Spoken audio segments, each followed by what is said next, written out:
Art കോമ്പറ്റീഷനൊക്കെ പങ്കെടുക്കുന്ന ഒരുപാട് പേരുണ്ടായിരിക്കും. നിങ്ങൾ ആർട്ട് കോമ്പറ്റീഷന് പങ്കെടുക്കാൻ പോകുന്ന സമയത്ത് മനസ്സിൽ ഒരുപാട് സംശയങ്ങൾ ഉണ്ടായിരിക്കും. എങ്ങനെയാണ് ഈ കോമ്പറ്റീഷൻ വിൻ ചെയ്യുക എന്നുള്ളത്. ഈ വീഡിയോ എനിക്ക് ചെയ്യാൻ ഒരു റീസൺ ഉണ്ട്. അപ്പോൾ അങ്ങനെ ഫസ്റ്റ് ടൈം ഈ ഒരു പ്രൈസ് വിൻ ചെയ്ത സമയത്ത് നോർമലി പ്രതുൽ മാഷിൻ്റെ അടുത്ത് പറഞ്ഞു നെക്സ്റ്റ് കോമ്പറ്റീഷൻസിന് പങ്കെടുക്കണം എന്നൊക്കെ പറഞ്ഞു. അപ്പോൾ അതിനുശേഷം പ്രതുൽ മാഷ് എന്നെ കോമ്പറ്റീഷൻസിന് വേണ്ടി പ്രിപ്പയർ ചെയ്യാനായിട്ട് ഹെൽപ്പ് ചെയ്തിട്ടുണ്ട്. എങ്ങനെയാണ് പ്രിപ്പറേഷൻ കൂടി ഞാൻ പറഞ്ഞുതരാം. ആർട്ട് കോമ്പറ്റീഷനൊക്കെ പങ്കെടുക്കുന്ന ഒരുപാട് പേരുണ്ടായിരിക്കും. നിങ്ങൾ ആർട്ട് കോമ്പറ്റീഷന് പങ്കെടുക്കാൻ പോകുന്ന സമയത്ത് മനസ്സിൽ ഒരുപാട് സംശയങ്ങൾ ഉണ്ടായിരിക്കും. എങ്ങനെയാണ് ഈ കോമ്പറ്റീഷൻ വിൻ ചെയ്യുക എന്നുള്ളത്. ഇന്നത്തെ വീഡിയോ അതൊന്ന് നമ്മൾ ഡീകോഡ് ചെയ്യാനായിട്ട് പോവുകയാണ്. ആർട്ട് കോമ്പറ്റീഷൻസിൽ പങ്കെടുക്കുമ്പോൾ കോമ്പറ്റീഷൻ വിൻ ചെയ്യാൻ ശ്രദ്ധിക്കേണ്ട കാര്യങ്ങൾ. ഈ വീഡിയോ എനിക്ക് ചെയ്യാൻ ഒരു റീസൺ ഉണ്ട്. നമ്മുടെ ഒരു ഓയിൽ പെയിൻറ്റിങ് പഠിപ്പിക്കുന്ന ഒരു ട്യൂട്ടോറിയൽ ഉണ്ട്, യൂട്യൂബിൽ അപ്ലോഡ് ചെയ്ത. ആ ട്യൂട്ടോറിയലിൽ താഴെ വന്നൊരു കമൻ്റാണ് ആ റീസൺ. കമൻറ്റ് ഞാൻ വായിക്കാം. ഓയിൽ പെയിൻറ്റിങ് പഠിക്കണമെന്നുണ്ടായിരുന്നു. എനിക്ക് സ്കൂളിൽ ഓയിൽ പെയിൻറ്റിങ് മത്സരം ഉണ്ടായിരുന്നു. എനിക്കാണെങ്കിൽ ഓയിൽ പെയിൻറ്റിങ് അറിയില്ലായിരുന്നു. ഞാൻ യൂട്യൂബിൽ അടിച്ചു നോക്കി, ആരുടെ വീഡിയോ ഒന്നും മനസ്സിലായില്ല. ചേട്ടൻ്റെ വീഡിയോ കണ്ടപ്പോൾ വേഗം മനസ്സിലായി. എനിക്കൊരു ദിവസം കണ്ടപ്പോൾ പഠിക്കാൻ കഴിഞ്ഞു. എനിക്ക് സെക്കൻഡ് പ്രൈസ് കിട്ടി. അതായത് നമ്മുടെ യൂട്യൂബിലുള്ള ഒരു ഓയിൽ പെയിൻറ്റിൻ്റെ വീഡിയോ കണ്ട് ആദ്യമായിട്ട് ഓയിൽ പെയിൻറ്റിങ് ചെയ്ത് അതും കോമ്പറ്റീഷന് പോയിട്ട് സെക്കൻഡ് പ്രൈസ് കിട്ടി എന്നുള്ളതാണ്. ഇനി നമ്മുടെ യൂട്യൂബിൽ അപ്ലോഡ് ചെയ്ത വേറൊരു വീഡിയോ ഉണ്ട്. അത് നമ്മുടെ ആർട്ട്, ഇതാണ് ആ വീഡിയോ. ഈ വീഡിയോൻ്റെ അകത്ത് പറയുന്നത് ആർട്ട് കോമ്പറ്റീഷൻ വിൻ ചെയ്യാനുള്ള 10 സീക്രട്ട് ടിപ്പാണ്. വീഡിയോ 6 വർഷം മുമ്പ് ചെയ്തൊരു വീഡിയോ ആണ്. വീഡിയോൻ്റെ അകത്ത് ഒരുപാട് കമൻറ്റ് വന്നിട്ടുണ്ട്. അതിലെടുത്തു പറയേണ്ട കുറച്ച് കമൻറ്റ്സ്. എനിക്ക് ഫസ്റ്റ് കിട്ടി സ്കൂളിൽ, ആ വീഡിയോ കണ്ടിട്ട് ഫസ്റ്റ് കിട്ടി എന്ന് പറയുന്നുണ്ട്. CBSE Sahodaya Palakkad district first ആണെന്ന് പറയുന്നുണ്ട് ഒരാൾ. എനിക്ക് ജില്ല ഫസ്റ്റ് ഈ വീഡിയോ കണ്ടിട്ട് കിട്ടി, താങ്ക് യു പറയുന്നുണ്ട്. നിങ്ങൾ ഇതിൻ്റെ കമൻറ്റിൽ പോയി കഴിഞ്ഞാൽ ഒരുപാട് പേർക്ക് കോമ്പറ്റീഷൻസിൽ പ്രൈസ് കിട്ടിയ കാര്യം പറയുന്നുണ്ട്. സോ ഇവർക്കൊക്കെ എങ്ങനെയാണ് കോമ്പറ്റീഷൻസിൽ പ്രൈസ് കിട്ടുന്നത് ഞാൻ നിങ്ങൾക്ക് പറഞ്ഞുതരാം. നമസ്കാരം, എൻ്റെ പേര് Sachin. I am an artist and I have a dream. Welcome to our art channel.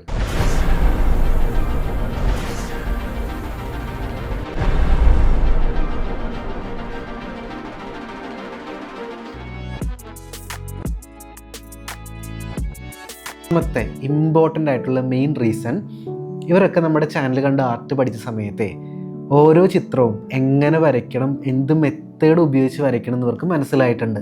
പ്രത്യേകിച്ച് നേരത്തെ ഓയിൽ പെയിൻറ്റിങ്ങിൻ്റെ ഒരു വീഡിയോ ഞാൻ പറഞ്ഞല്ലോ, അതിൻ്റെ അകത്ത് ഓയിൽ പെയിൻറ്റിങ് ചെയ്യുമ്പോൾ സ്റ്റെപ്പ് ബൈ സ്റ്റെപ്പായിട്ട് എങ്ങനെ വരയ്ക്കണം, ആദ്യം ഏത് ലെയർ ചെയ്യണം, ലിൻസീഡ് ഓയിൽ എങ്ങനെ യൂസ് ചെയ്യണം, അതിൽ മണ്ണെണ്ണ എങ്ങനെ യൂസ് ചെയ്യണം, കളേഴ്സ് എങ്ങനെ യൂസ് ചെയ്യണം എന്നൊക്കെ കൃത്യമായിട്ട് പറയുന്നുണ്ട്. സോ നോർമലി കോമ്പറ്റീഷൻസിന് പ്രൈസ് ഇടാൻ വരുന്ന ആൾക്കാർക്ക് ഒരു ധാരണ ഉണ്ടായിരിക്കും ആ മീഡിയം എങ്ങനെയാണ് കറക്റ്റായിട്ട് യൂസ് ചെയ്യേണ്ടത്. വേറൊരു എക്സാമ്പിൾ പറയുകയാണെങ്കിൽ വാട്ടർ കളർ എന്ന് പറയുന്ന ഒരു പെയിൻറ്റിങ് മീഡിയം നമുക്ക് തോന്നിയ പോലെ ഉപയോഗിക്കാൻ പറ്റും. അത് ഉപയോഗിച്ച് പെയിൻറ്റിങ് ചെയ്യാൻ പറ്റും. പക്ഷേ അത് പ്രോപ്പറായിട്ട് ഉപയോഗിക്കേണ്ട ഒരു മെത്തേഡ് ഉണ്ട്. സോ കോമ്പറ്റീഷൻസിന് മാർക്ക് ഇടുന്നവർ ആദ്യം നോക്കുന്നത് എന്ത് മീഡിയത്തിലാണോ കോമ്പറ്റീഷൻ, ആ വരച്ച സ്റ്റുഡൻറ്റ് ആ മീഡിയത്തിൽ എത്രത്തോളം എക്സ്പീരിയൻസ്ഡ് ആണ്, അല്ലെങ്കിൽ ആ മീഡിയത്തിനെ കുറിച്ച് എത്രത്തോളം നന്നായിട്ട് അറിയാമെന്ന് നോക്കുന്നത്. അപ്പോൾ കൃത്യമായിട്ട് സ്ട്രക്ചേർഡായിട്ട് ഇത് പഠിച്ചെടുത്ത ഒരാൾക്ക് ആ ചിത്രം കാണുമ്പോൾ തന്നെ അത് മനസ്സിലാക്കാൻ പറ്റും ആ സ്റ്റുഡൻറ്റ് പഠിച്ചിട്ടാണ് വരച്ചിട്ടുള്ളതെന്നുണ്ട്. അതാണ് മെയിൻ റീസൺ. രണ്ടാമത്തെ കാര്യം, ഈ കോമ്പറ്റീഷൻസിന് പോകുന്നവർ തീം നോർമലി തരാറുണ്ട്, ഒരു ടോപ്പിക്ക് തരാറുണ്ട്. ഈ ടോപ്പിക്ക് എത്ര നല്ലോണം പേപ്പറിലേക്ക് വരച്ചു എന്നവർ നോക്കാറുണ്ട്. ഇപ്പം ഞാൻ ആ വീഡിയോസിലൊക്കെ ഞാൻ പറഞ്ഞിട്ടുള്ളത്, ഇപ്പോൾ 10 tips to win in art competition എന്ന് പറയുന്ന വീഡിയോയിൽ ഞാൻ പറഞ്ഞിട്ടുണ്ട്, നമുക്ക് ടോപ്പിക്ക് ചില കോമ്പറ്റീഷൻസിനെ നേരത്തെ പ്രെഡിക്റ്റ് ചെയ്യാൻ പറ്റും. എക്സാമ്പിൾ പറയുകയാണെങ്കിൽ ഇപ്പോൾ ഓഗസ്റ്റ് 15 ഒരു കോമ്പറ്റീഷൻ വരാമെന്ന് വിചാരിച്ചോ, ഭൂരിഭാഗം കേസിലും സ്വാതന്ത്ര്യദിനവുമായിട്ട് ബന്ധപ്പെട്ട എന്തെങ്കിലും ടോപ്പിക് ആയിരിക്കും വരുന്നുണ്ടായിരിക്കും. ഒക്ടോബർ 2 വരുന്നൊരു കോമ്പറ്റീഷൻ എന്തായിരിക്കും, ഗാന്ധി ജയന്തി റിലേറ്റഡ് കോമ്പറ്റീഷൻ ആയിരിക്കും. ഇപ്പോൾ ഫോറസ്റ്റ് ഡിപ്പാർട്ട്മെൻറ്റ് നടത്തുന്നൊരു കോമ്പറ്റീഷൻ, അവരെന്ത് ടോപ്പിക്കാണ് തരിക, ഫോറസ്റ്റ് റിലേറ്റഡ് അല്ലെങ്കിൽ വന്യജീവി സംരക്ഷണം റിലേറ്റഡ് ടോപ്പിക് ആയിരിക്കും തരുന്നുണ്ടായിരിക്കുക. അപ്പോൾ എന്താണ് കോമ്പറ്റീഷൻ, എന്നാണ് കോമ്പറ്റീഷൻ, ആരാണ് കോമ്പറ്റീഷൻ നടത്തുന്നത്, ഇത്രയും ഡീറ്റെയിൽസ് നമുക്ക് കിട്ടിക്കഴിഞ്ഞാൽ ഏകദേശം ഒരു ടോപ്പിക്ക് ഏതാ വരിക നമുക്ക് പ്രെഡിക്റ്റ് ചെയ്യാൻ പറ്റും. ഈ ടോപ്പിക്കിൽ നിങ്ങൾ നേരത്തെ പ്രാക്ടീസ് ചെയ്ത് വെക്കുക. ഇപ്പോൾ ഫസ്റ്റ് കിട്ടിയവരൊക്കെ തീർച്ചയായിട്ടും കുറച്ചെങ്കിലും പ്രാക്ടീസ് ചെയ്തിട്ടുണ്ടായിരിക്കും. കോമ്പറ്റീഷൻസിന് പ്രൈസ് വിൻ ചെയ്യാന്ന് പറയുന്നത് ഈസി അല്ല, പക്ഷേ നിങ്ങൾ നേരത്തെ ഒന്ന് പ്രിപ്പയർ ചെയ്ത് കഴിഞ്ഞാൽ പ്രൈസ് വിൻ ചെയ്യാനായിട്ട് സാധിക്കും. പ്രിപ്പറേഷൻ ഒരു പോയിന്റ് പറയുന്ന സമയത്ത് എനിക്ക് പറയാനുള്ള അടുത്ത കാര്യം ഞാൻ പറയാം.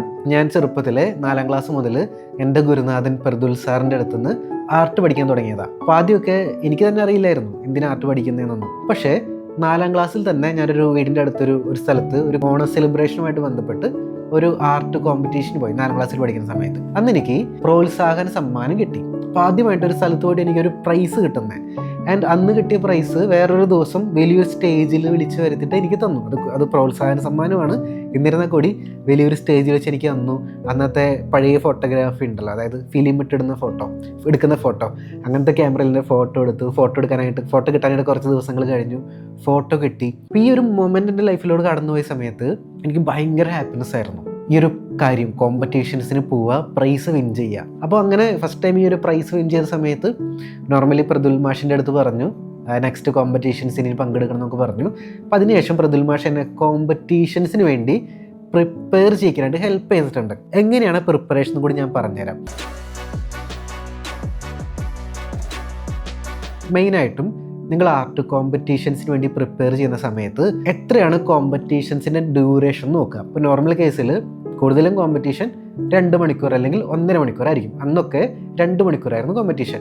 ആ സമയത്ത് ഞാൻ ചെയ്തിരുന്ന കാര്യം 2 മണിക്കൂർ വെച്ച് പ്രാക്ടീസ് ചെയ്യും. ഇപ്പോൾ ഒരു ടോപ്പിക്ക് നമ്മൾ റാൻഡമിലി സെലക്ട് ചെയ്യും. എക്സാമ്പിൾ പറയുകയാണെങ്കിൽ പൂന്തോട്ടം, എൻ്റെ ഗ്രാമം, അല്ലെങ്കിൽ ഫിഷ് മാർക്കറ്റ്, അങ്ങനത്തെ ടോപ്പിക്കൊക്കെയാണ് അന്ന് തന്നിരുന്നത്. പിന്നെ മരം വെട്ടുകാരൻ, അങ്ങനത്തെ ടോപ്പിക്കൊക്കെ ആയിരുന്നു. അപ്പം അങ്ങനത്തെ ടോപ്പിക്ക് നമ്മൾ എടുക്കും.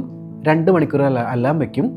2 മണിക്കൂർ നമ്മൾ പേപ്പറിൽ വരയ്ക്കും. 2 മണിക്കൂറിൻ്റെ അകത്ത് നമ്മളത് ഫിനിഷ് ചെയ്തിരിക്കണം. കുറച്ചും കൂടി ഒന്ന് ടൈറ്റ് ആക്കുകയാണെങ്കിൽ 1.25 മണിക്കൂറിൻ്റെ അകത്തോട്ട് അത് ചുരുക്കുക. അങ്ങനെയാണെങ്കിൽ 15 മിനിറ്റ് നമുക്ക് എക്സ്ട്രാ കിട്ടും, ചിന്തിക്കാൻ കിട്ടും. അങ്ങനെ കുറേ ചിത്രങ്ങൾ പ്രതുൽ മാഷ് എന്നെ കൊണ്ട് പ്രാക്ടീസ് ചെയ്യിപ്പിക്കുകയായിരുന്നു. പല ടോപ്പിക്കും ഇപ്പോഴും എനിക്ക് കാണാപ്പാടോ, എനിക്ക് വരയ്ക്കാൻ പറ്റും. അപ്പം അങ്ങനെ ഡിഫറെൻറ്റ് ടോപ്പിക് എടുത്ത് പ്രാക്ടീസ് ചെയ്യിപ്പിച്ച്, അങ്ങനെ വാട്ടർ കളർ ആണെങ്കിൽ വാട്ടർ കളർ, കളർ പെൻസിലാണെങ്കിൽ കളർ പെൻസിൽ, അല്ലെങ്കിൽ പെൻസിൽ ഡ്രോയിങ് ആണെങ്കിൽ പെൻസിൽ ഡ്രോയിങ്, ഏത് മീഡിയവും 2 മണിക്കൂറിൻ്റെ അകത്ത് നമുക്ക് വരയ്ക്കാൻ പറ്റും. പ്രത്യേകിച്ച് ഓയിൽ പെയിൻ്റ് ഒക്കെ 2 മണിക്കൂറിൽ ഒരു ചിത്രം കംപ്ലീറ്റ് ആക്കുക എന്ന് പറയുന്നത് ശരിക്കും അത്ര ഈസി അല്ല. പക്ഷെ നിങ്ങൾ പ്രാക്ടീസ് ചെയ്യുകയാണെങ്കിൽ നിങ്ങൾക്കത് ചെയ്യാനായിട്ട് സാധിക്കും. അങ്ങനെ പ്രാക്ടീസ് ചെയ്തെടുത്തു. പിന്നീട് കോമ്പറ്റീഷൻസ് പോയിരിക്കുന്ന സമയത്ത് പുതിയ ടോപ്പിക്ക് നമുക്ക് കേൾക്കുന്ന സമയത്ത് നമുക്ക് പേടി തോന്നില്ല. കാരണം ഓൾറെഡി നമ്മൾ പ്രാക്ടീസ് ചെയ്തിട്ടുണ്ട്. പിന്നെ പുതിയൊരു ടോപ്പിക് ആണെങ്കിൽ പോലും, ഇപ്പോൾ എക്സാമ്പിൾ പറയുകയാണെങ്കിൽ ഫിഷ് മാർക്കറ്റ് എന്ന് പറയുന്ന ടോപ്പിക്ക് നമ്മൾ പ്രാക്ടീസ് ചെയ്ത് വെച്ചിട്ടുണ്ട്. പക്ഷേ നമ്മൾ കോമ്പറ്റീഷൻസിന് പോയ സമയത്ത് കടൽ തീരം എന്നുള്ള ടോപ്പിക്കാണ് എനിക്ക് തന്നെ എന്ന് വിചാരിച്ചോ. നമ്മൾ ആലോചിക്കും എങ്ങനെ കണക്ട് ചെയ്യാൻ പറ്റും. ഫിഷ് മാർക്കറ്റിൽ മീൻ വിൽക്കുന്ന ആൾക്കാരുണ്ടാവും, മീൻ ഇങ്ങനെ കൂട്ടിയിട്ടുണ്ടായിരിക്കും. ആൻഡ് മീൻ വാങ്ങാൻ വരുന്ന ആൾക്കാരുണ്ടായിരിക്കും. കടൽ തീരത്ത് എന്തായിരിക്കും സംഭവം? അതേ ആൾക്കാരെ കടൽ തീരത്തോട് നമുക്ക് റീപ്ലേസ് ചെയ്യാൻ പറ്റും. എക്സ്ട്രാ കടൽ വരച്ചാൽ മതി, കുറച്ച് വഞ്ചികൾ വരച്ചാൽ മതി. വേറെ എക്സാമ്പിൾ പറഞ്ഞുതരാം. എൻ്റെ ഗ്രാമം വരച്ച് പ്രാക്ടീസ് ചെയ്ത ഒരാൾക്ക് എൻ്റെ പൂന്തോട്ടം വരയ്ക്കാൻ പറ്റും. എൻ്റെ ഗ്രാമത്തിലൊരു പൂന്തോട്ടം വരച്ച് കഴിഞ്ഞാൽ എൻ്റെ പൂന്തോട്ടമായി. അപ്പം അങ്ങനെ കുറച്ച് ടോപ്പിക്ക് പ്രാക്ടീസ് ചെയ്താൽ തന്നെ ഡിഫറെൻ്റ് ആയിട്ടുള്ള പുതിയ ടോപ്പിക്ക് കിട്ടുമ്പോഴും നമുക്ക് അതിൽ ചിത്രങ്ങൾ വരയ്ക്കാൻ പറ്റും. അങ്ങനെ ഞാൻ പ്രാക്ടീസ് ചെയ്യായിരുന്നു. പിന്നീട് കോമ്പറ്റീഷൻസിന് പോയ സമയത്ത് ഞാൻ ഭയങ്കര റിലാക്സ്ഡാണ്. കാരണം എനിക്കറിയാം 2 മണിക്കൂറിൻ്റെ അകത്ത് കംപ്ലീറ്റ് ആക്കാൻ. ഈവൻ ഒരു ടോപ്പിക്ക് കിട്ടിയപ്പോൾ അറിയാത്ത ടോപ്പിക്കാണെങ്കിൽ 15 മിനിറ്റ് എടുത്ത് നമ്മളത് മനസ്സിലൊന്ന് പ്രിപ്പയർ ചെയ്താൽ പോലും ബാക്കി 1.25 മണിക്കൂർ കൊണ്ട് നമുക്കത് കംപ്ലീറ്റ് ആക്കാൻ പറ്റുമായിരുന്നു. അപ്പോൾ നിങ്ങളും കോമ്പറ്റീഷൻസിന് പോവുകയാണെങ്കിൽ അത്തരത്തിൽ കോമ്പറ്റീഷൻസിന് മുമ്പായിട്ട് ഒന്ന് പ്രാക്ടീസ് ചെയ്യാനായിട്ട് ശ്രദ്ധിക്കുക. അതാണ് എനിക്ക് നിങ്ങൾക്ക് തരാനുള്ള അടുത്ത ടിപ്പ്. ഇനി മറ്റൊരു ടോപ്പ് സീക്രട്ടും കൂടി പറഞ്ഞുതരാം. ചില കോമ്പറ്റീഷൻസിന് ഇയർലി നടത്തുന്ന കോമ്പറ്റീഷൻസ് ഉണ്ട്. ഇപ്പം എൻ്റെ നാട്ടിലൊക്കെ ആ സമയത്തൊക്കെ എല്ലാ കോമ്പറ്റീഷൻസും ഇയർലി നടത്തിക്കൊണ്ടിരുന്നത്. അപ്പോൾ നമുക്ക് ചെറിയൊരു ഡാറ്റ കളക്ഷനും കൂടി ചെയ്യാൻ പറ്റും. കഴിഞ്ഞ വർഷം അതേ കോമ്പറ്റീഷൻസിന് ഏത് ടോപ്പിക്കാണ് കൊടുത്തേ, ആരതിൽ വിജയിച്ചേ, ആ വിജയിച്ച ചിത്രം എങ്ങനെയുണ്ടായിരുന്നു, അതെങ്ങനെ വരച്ചേ. ഒരു എക്സാമ്പിൾ പറയുകയാണെങ്കിൽ എനിക്കിപ്പോഴും ഓർമ്മയുള്ള കാര്യം, ഞാൻ തൃശ്ശൂർ കോമ്പറ്റീഷൻസിന് പോകാറുണ്ട്. തൃശ്ശൂർ ടൗണിൽ അവിടെ കൂടുതലും മാതൃഭൂമി അങ്ങനത്തെ പത്രം ഒക്കെ നടത്തുന്ന കോമ്പറ്റീഷൻസ് ഉണ്ടാവാറുണ്ട്. അപ്പോൾ ആദ്യമൊക്കെ തൃശ്ശൂർ പോയ സമയത്ത് എനിക്ക് പ്രൈസ് കിട്ടുന്നുണ്ടായിരുന്നില്ല. കാരണം ഞാൻ വരയ്ക്കുന്ന മെത്തേഡ് വെച്ച് വരയ്ക്കുമ്പോൾ എനിക്ക് ഫസ്റ്റ് പ്രൈസ് കിട്ടുന്നില്ല. പിന്നീട് ഞാൻ ഫസ്റ്റ് പ്രൈസ് കിട്ടിയ സ്റ്റുഡൻസിൻ്റെ ആർട്ട് വർക്ക് ഞാൻ കാണാനിടയായി. അപ്പോഴാണ് എനിക്ക് മനസ്സിലായത് അവിടെ കുറച്ചും കൂടി കളേഴ്സൊക്കെ യൂസ് ചെയ്ത് നല്ല വൈബ്രൻ്റ് ആയിട്ട് വരയ്ക്കുന്നവർക്ക് പെട്ടെന്ന് പ്രൈസ് കിട്ടുന്നുണ്ട്. തൊട്ടടുത്ത വർഷം ഞാൻ അതേ രീതിയിൽ വരച്ചു, എനിക്ക് പ്രൈസ് കിട്ടി. അപ്പം അങ്ങനെ നമുക്ക് കുറേ പഠിക്കാൻ പറ്റും. ഇതിൻ്റെ ഹിസ്റ്ററി നോക്കിക്കഴിഞ്ഞാൽ കഴിഞ്ഞ വർഷം എന്ത് ടോപ്പിക്കാണ് തന്നെ, ആ ടോപ്പിക്കിൽ ആർക്കൊക്കെ പ്രൈസ് കിട്ടിയേ, ആ പ്രൈസ് കിട്ടിയവരുടെ സ്പെഷ്യാലിറ്റി എന്തൊക്കെയായിരുന്നു, അങ്ങനെ കൂടി ഒരു ബാക്ക്ഗ്രൗണ്ട് റിസർച്ച് നടത്താൻ കഴിഞ്ഞാൽ നിങ്ങൾക്കൊരു 80% എങ്കിലും നിങ്ങൾക്ക് ആ പ്രിപ്പറേഷൻ കൂടി ഉണ്ടെങ്കിൽ കോമ്പറ്റീഷൻസിൽ വിൻ ചെയ്യാനുള്ള സാധ്യത കൂടും. പിന്നെ ഫൈനലി എനിക്ക് പറയാനുള്ളൊരു പോയിന്റ് എന്താണെന്ന് വെച്ച് കഴിഞ്ഞാൽ ഇതിൻ്റെ ബാക്കിലൊക്കെ ഒരുപാട് വർഷത്തെ പ്രിപ്പറേഷനും ഒരുപാട് വർഷത്തെ പ്രാക്ടീസും ഉണ്ട്. സോ നിങ്ങൾ ഏറ്റവും ബേസിക്കലി ഫസ്റ്റ് സ്റ്റെപ്പ് എടുക്കേണ്ടത് നല്ലൊരു ഗുരുനാഥനെ കണ്ടെത്തുക, നല്ല രീതിയിൽ ആർട്ട് പഠിക്കുക. ശരിക്കും നമുക്ക് ബേസിക്സ് മുതൽ ഒരുപാട് കാര്യങ്ങൾ ആർട്ടിൽ പഠിക്കാനുണ്ട്. അത് പഠിക്കാതെയും ചിത്രങ്ങൾ വരയ്ക്കുന്നവരുണ്ട്, പഠിച്ചും വരയ്ക്കുന്നവരുണ്ട്. പക്ഷേ പഠിച്ചു വരയ്ക്കുന്നവരാണെങ്കിൽ അവർക്ക് കുറച്ചും കൂടി എളുപ്പത്തിൽ കൺഫ്യൂഷൻ ഇല്ലാതെ കുറേ വർഷങ്ങൾ വേസ്റ്റ് ആക്കാതെ മനോഹരമായിട്ടുള്ള ചിത്രങ്ങൾ വരയ്ക്കാൻ പറ്റുന്ന ലെവലിലോട്ട് എത്താനായിട്ട് സാധിക്കും. സോ അങ്ങനത്തെ ക്ലാസ്സുകൾ ചൂസ് ചെയ്ത് നിങ്ങൾ അതിലും കൂടി ജോയിൻ ചെയ്യുകയാണെങ്കിൽ കുറച്ചും കൂടി മോട്ടിവേറ്റഡ് ആയിട്ട് കൂടുതൽ പഠിച്ച് കോമ്പറ്റീഷൻസിന് വിൻ ചെയ്യാനായിട്ട് സാധിക്കും. അപ്പോൾ ഇന്ന് നമ്മൾ ഡിസ്കസ് ചെയ്ത ഇത്രയും കാര്യങ്ങൾ നിങ്ങൾക്ക് യൂസ്ഫുൾ ആയെന്ന് വിചാരിക്കുന്നു. ഇനി നിങ്ങൾക്ക് കേൾക്കാൻ താല്പര്യമുള്ള ടോപ്പിക്ക് ഒന്ന് കമൻറ്റ് ചെയ്യുക. ഇനി നമുക്ക് മറ്റൊരു വീഡിയോയിൽ വീണ്ടും കാണാം. എല്ലാവർക്കും നല്ലൊരു ദിനം ആശംസിക്കുന്നു. Take care and bye. നിങ്ങളുടെ സ്വന്തം വീട്ടിലിരുന്നു കൊണ്ട് ചിത്രകല പഠിച്ച് മനോഹരമായിട്ടുള്ള ചിത്രങ്ങൾ വരയ്ക്കണമെന്ന് ആഗ്രഹമുള്ളവർക്ക് നമ്മുടെ ഓൺലൈൻ ആർട്ട് ക്ലാസ്സിൻ്റെ കൂടുതൽ വിവരങ്ങൾ അറിയുന്നതിനായിട്ട് ഈ വീഡിയോൻ്റെ ഡിസ്ക്രിപ്ഷനിലുള്ള ലിങ്കിൽ ക്ലിക്ക് ചെയ്ത് വാട്സപ്പിലൂടെ എന്നെ കോൺടാക്റ്റ് ചെയ്യാവുന്നതാണ്. നിങ്ങളുടെ ഡീറ്റെയിൽസ് ചോദിച്ചറിഞ്ഞതിന് ശേഷം നിങ്ങൾക്ക് യോജിച്ച കോഴ്സിൻ്റെ വിവരങ്ങൾ ഞാൻ വാട്സപ്പിലൂടെ അയച്ചു തരുന്നുണ്ടായിരിക്കും. ആ സ്റ്റെപ്സ് ഫോളോ ചെയ്തുകൊണ്ട് നമ്മുടെ ഓൺലൈൻ ആർട്ട് ക്ലാസ്സിലേക്ക് നിങ്ങൾക്ക് ജോയിൻ ചെയ്യാൻ സാധിക്കും.